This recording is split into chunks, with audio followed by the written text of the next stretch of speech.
good evening. Welcome to tonight's Cave Renew.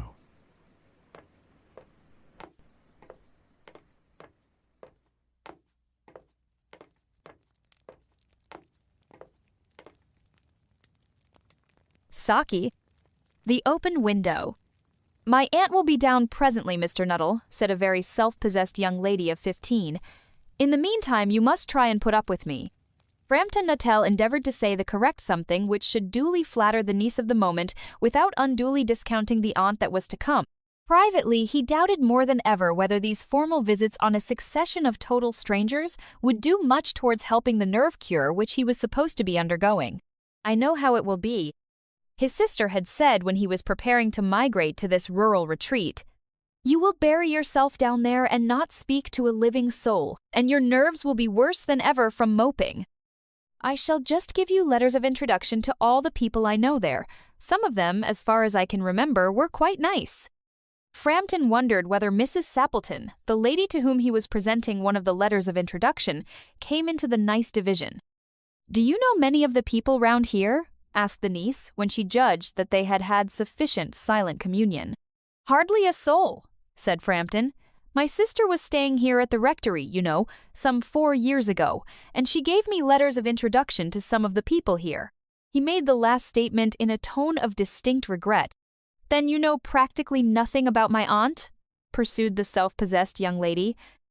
"Only her name and address," admitted the caller. He was wondering whether Mrs. Sappleton was in the married or widowed state. An undefinable something about the room seemed to suggest masculine habitation. "Her great tragedy happened just 3 years ago," said the child. "That would be since your sister's time."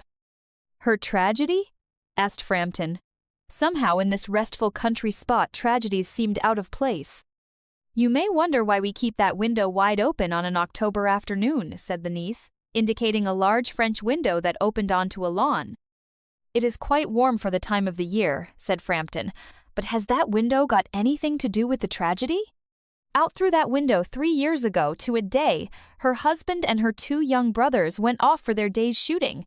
They never came back.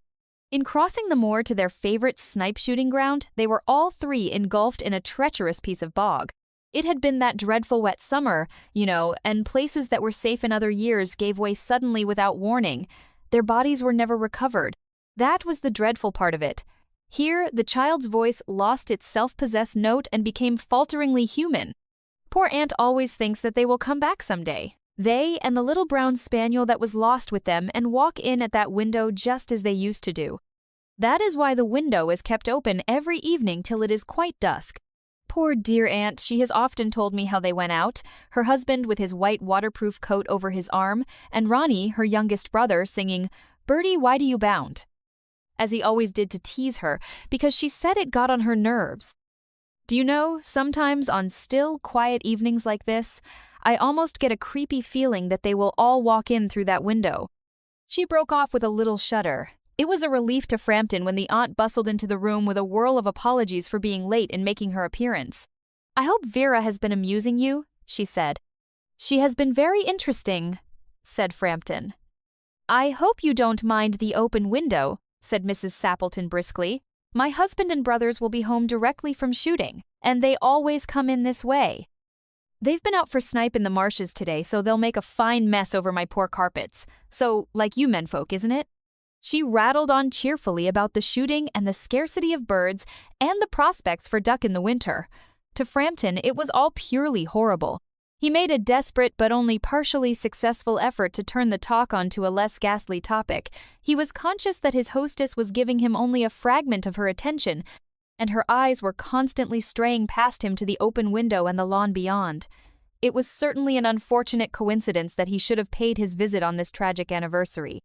"The doctors agree in ordering me complete rest, an absence of mental excitement, and avoidance of anything in the nature of violent physical exercise," announced Frampton, who labored under the tolerably widespread delusion that total strangers and chance acquaintances are hungry for the least detail of one's ailments and infirmities, their cause and cure.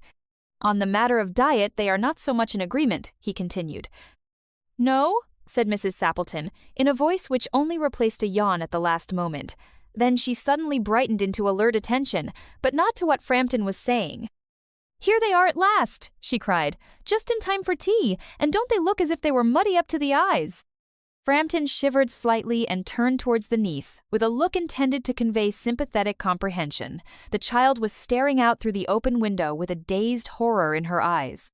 In a chill shock of nameless fear, Frampton swung round in his seat and looked in the same direction.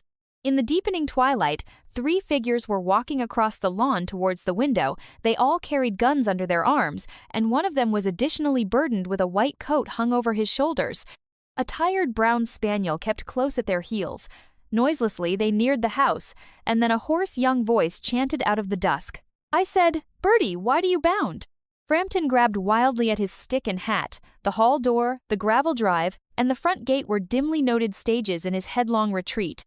A cyclist coming along the road had to run into the hedge to avoid imminent collision. "Here we are, my dear," said the bearer of the white mackintosh coming in through the window. "Fairly muddy, but most of it's dry. Who was that who bolted out as we came up?" "A most extraordinary man, a Mr. Nuttall," said Mrs. Annettle. "Sappleton. Could only talk about his illnesses, and dashed off without a word of goodbye or apology when you arrived. One would think he had seen a ghost." "I expect it was the spaniel," said the niece calmly. "He told me he had a horror of dogs.